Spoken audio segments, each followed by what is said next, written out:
But in terms of the turnover chain, who's going to win that glorious prize more so than anybody on the defense this year? Ooh, overall turnover chains. That's how I'm reading that question. Yeah, who will be number one in takeaways and how many will he get? So that is inclusive of the whole season. I'm going to go on a limb and say Gervin Hall. I'm going to say he's going to be number one in takeaways. I think that if he keeps playing this way, I think that Derek Smith is going to cause more turnovers, especially because he hits super hard. Anything he hits, he destroys. So we will see that. But I think Gervin Hall is going to have, I'll call it 5, maybe 6 between interceptions and fumble return or recoveries, something along those lines. And I think that that's a big number, obviously. But he's showing a propensity for that, and I think that he can hit that number definitely with the defense then ramping things back up. Because 2 years ago at the inception of the turnover chain, Miami got 31 turnovers on defense. Last year, Miami only had 17 on defense. So I think that number creeps back up. Another question coming in from J Love T with his contribution as well. We appreciate your support. Oh, yeah. Thank you. Good, sir. Are we recruiting Marcus DUMERVIL, offensive tackle from St. Thomas Aquinas, that is? He's a beast.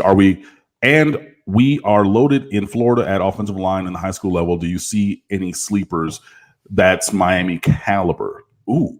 So that's a couple of questions. Number one, we are recruiting Marcus DUMERVIL. We did extend to him an official offer on August the 1st, which is the first day that you can do that for any recruiting cycle. So August 1st of entering the senior year.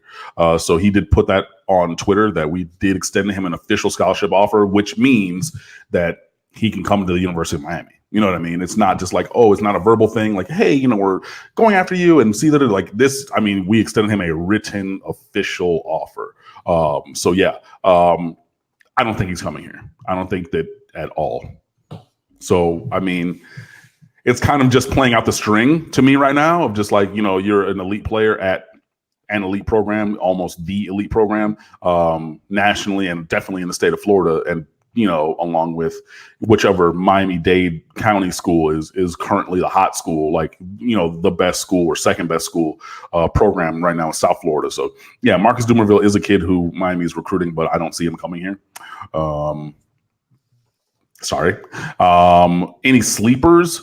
I would have to really look, and it's really going to be when the games start in the high school season to really see if there's anybody who is kind of off of the radar who could be a guy to play at the University of Miami. And again, even if they are around, maybe they're, those 2 or 3 years down the road guys. And again, you're going to have those guys. John Feliciano, he didn't play till his second or third year. Danny Isadora coming from Cypress Bay, he didn't play till his third year. And both those guys were NFL draft picks, So everybody's not going to be a day one step in starter at left tackle like Zion Nelson might be.